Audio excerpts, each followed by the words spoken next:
Number 4. Found Dumbfounded. It was hard to believe at first. I mean, how could this be real? But the more I listened, the more the messages would align with how I'd feel. It just so happens about a year ago, I was crying and lying to myself. My boyfriend had been cheating, and though deep down I knew, I ignored my gut instinct of my health. Woe is me, I thought, wallowing in self-pity. Why does this always happen to me?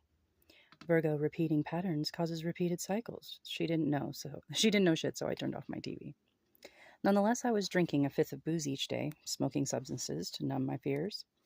And even though I kind of hated it, her voice brought confirmation. My gut said, shut up, this is what you need to hear. I didn't drop my addictions right away, but with each message, my eyes opened more and more. Feels like deja vu, this lying and disrespect. I've been in this relationship many times, but wait, there's more. Now, I had heard through my life of guardian angels, though I'd never been spiritual before. The next message was from the channel Archangel Michael says that someone will soon be at your door. He said, you cannot trust this person. They have bad intentions, and about you, they do not care. I had a sickening feeling. My stomach dropped when 10 minutes later, my boyfriend was standing there. But I stayed in that familiar, comfortable spot, that warm and cozy place called denial. That couldn't be true. I loved him so much. I was intoxicated by his charm and his smile. But the messages kept coming, each time a little tougher to swallow. This is when I was introduced to Chosen 144. He was a random stranger who just popped up on my screen. I was intrigued. I'd never listened to tarot before. He started to tell a familiar story about a liar who had been bouncing in between two homes. He had a partner that he hadn't broken up with, and this narcissist had a second phone. You see, my boyfriend would pull these disappearing acts, no contact for days on end. Then he'd show back up like nothing was wrong. I played along even though it was so painful to pretend.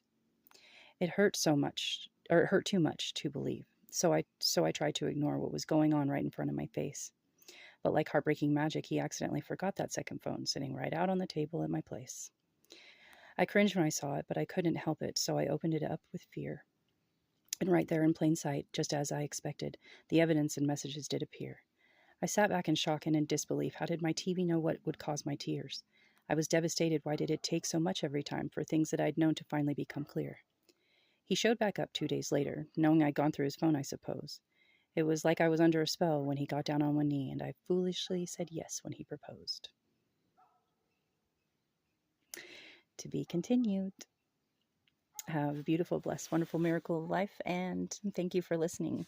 Please keep on listening and like, share, and subscribe if you're so inclined. Take care.